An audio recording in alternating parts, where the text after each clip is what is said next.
back with the Ford Ranger again, and I don't really know how to describe this truck. It's kind of like, maybe they should call it the Cougar instead of the Ranger. You know, kind of like Stifler's mom. So you enjoying yourself? Because it might look all right on the outside, but man, them bones are old.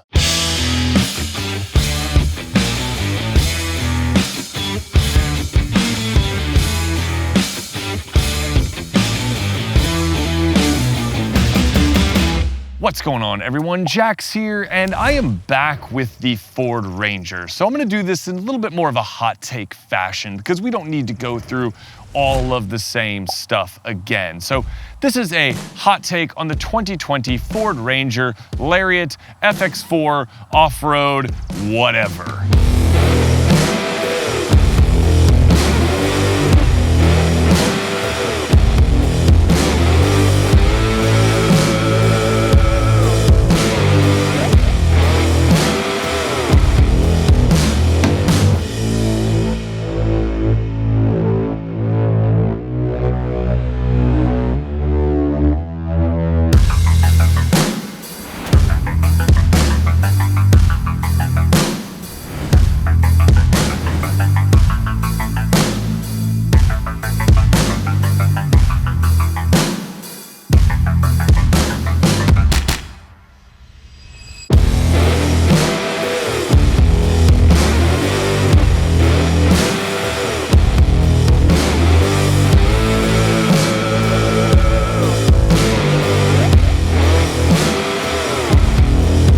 All right, guys, this is kind of a deeply cynical vehicle, and I'll explain what I mean by that towards the end. But let's start with the good stuff, okay? Let's be fair and let's start with the good stuff. If you're new to the channel, I already reviewed the Ranger once before, and a lot of the things that I'm gonna tell you that I think are good about the Ranger now are still the same things that I thought were good before. First of all, the styling. The Ranger looks positively awesome in this Lariat trim with the blacked out pieces, especially because as a UGA fan, go dogs, this red and black Ranger is right up my alley. I love the color combination of this truck, and I think it is one of the best looking small trucks on the market. It has more style than the GM Twins. The Tacoma looks charmingly old school. The Ranger doesn't look quite as old, which is ironic because the Ranger is actually quite old. But the way the Ranger looks is easily one of its best strengths. And if you like the way the Ranger looks, then you might be willing to overlook some of its numerous shortcomings. Another positive for the Ranger is the engine. I mentioned this before in the last review, and it is 100% still true. The 270 horsepower, 310 pound-feet of torque that come from the 2.3-liter EcoBoost turbocharged four-cylinder engine is absolutely addictive. Once you drive a sort of light-duty truck with this level of torque and this sort of zest and kind of get up and go, you'll wonder why we ever put anything else in these small pickup trucks. The engine is perfectly matched to the Ranger's character. In fact, I would argue that this engine is perfectly matched to any small pickup truck. This is what small pickup trucks should be about.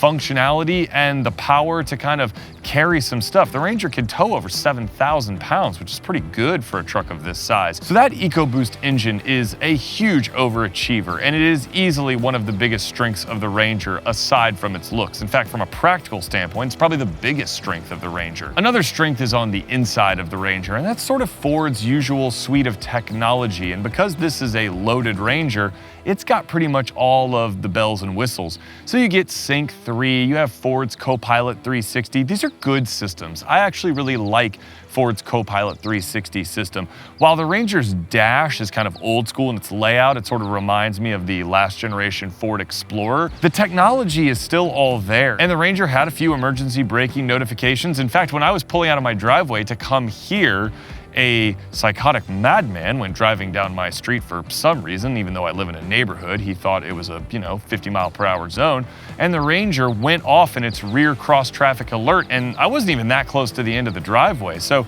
the sensitivity on that system is very impressive. Sync 3 is fine, it's fine, everything's fine. I'm just kind of over infotainment systems not being as good as phones if you haven't been able to tell. So you're not going to be disappointed by Sync 3, but it's certainly not like as responsive as your phone. So just put on Apple CarPlay and everything's fine. It's all fine. It's fine. I'm a teacher and we're going back to school face to face. It's fine. Nothing to worry about here. What? No. Also, another sort of unexpected good thing about the Ranger is that even though this model has essentially been around since 2011 elsewhere in the world, the structure still feels very solid. It feels well built. It feels well put together.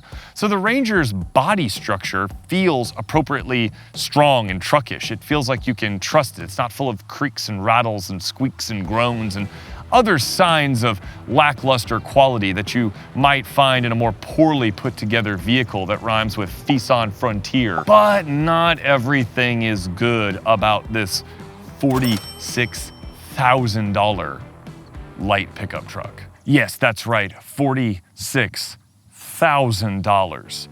This Ranger costs $46,000.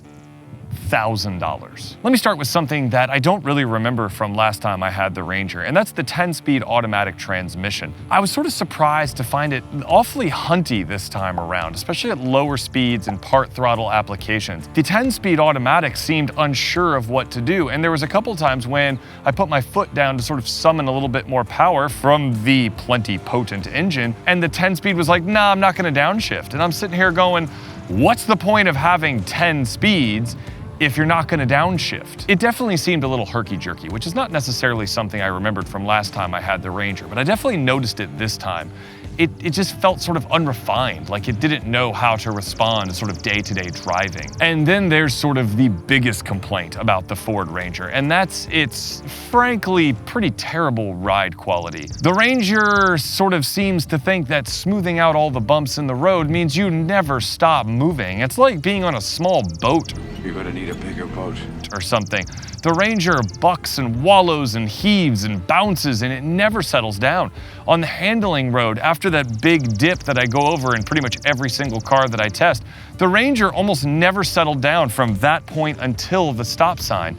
It's just a really busy ride that only feels smooth when you're on a perfectly flat surface, such as a newly paved interstate. But other than that, it's pretty unacceptable, especially when compared to some of the competition like the Tacoma, which, as I said in the Tacoma review, had a better ride than it deserved, a better ride than you would expect from a car like that, or a truck like that, as the case may be. The Ranger's suspension definitely needs to go back to finishing school, and I can't say that there seems to be any difference between the 2019 model and the 2020 model in that respect. Also, as you could probably imagine, for a truck that's been around mostly since 2011 in other parts of the world, the interior quality is not great. And I don't mean not great for like a light-duty pickup truck, because as I said in the Tacoma review, the Tacoma had a sort of plasticky, trucky interior, and it was the better part of $40-something thousand as well.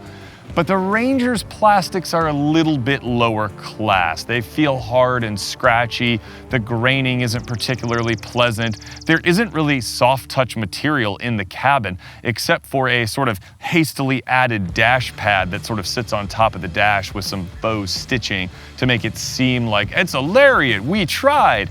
The top of the doors do not have that level of attention, and they are just hard plastic. The elbow rests have that sort of faux leathery stitching stuff, as does the center console, but that's about it. Nothing else in the cabin, save for the seats, which are comfortable. The seat bottom is particularly comfortable. It's very couch cushion-like, but nothing else in the cabin has soft touch materials.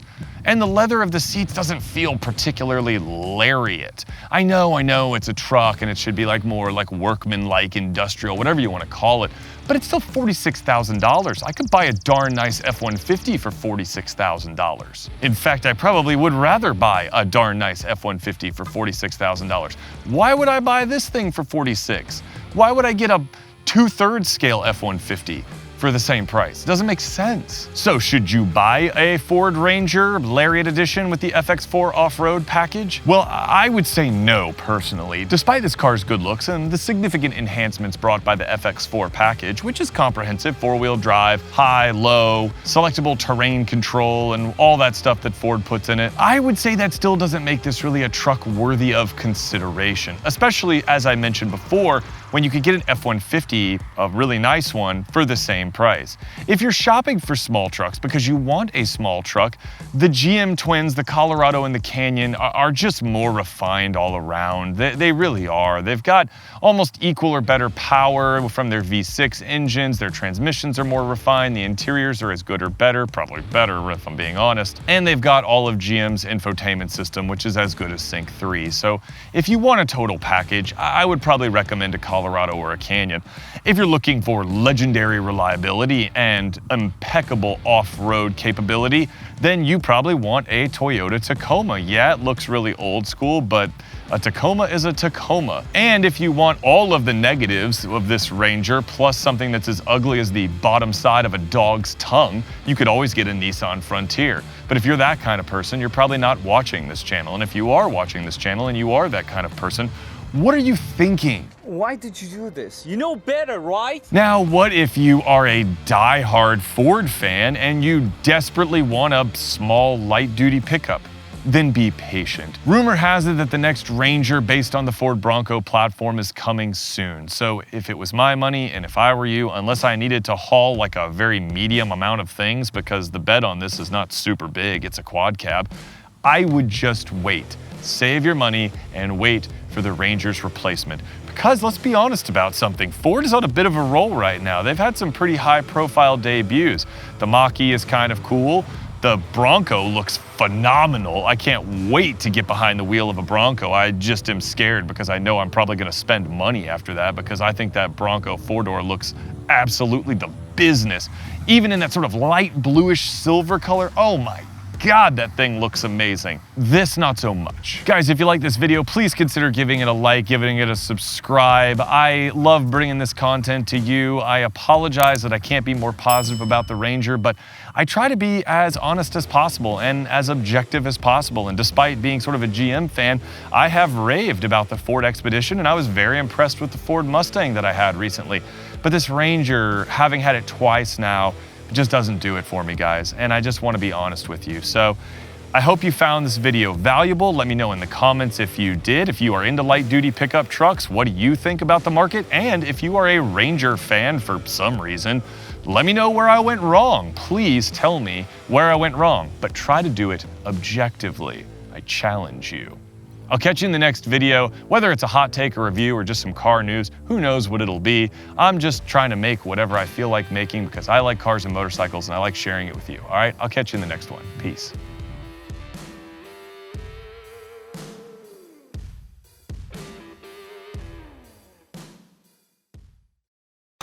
Why is it windy today? It's freaking August. Why is it windy? Jesus Christ, bird.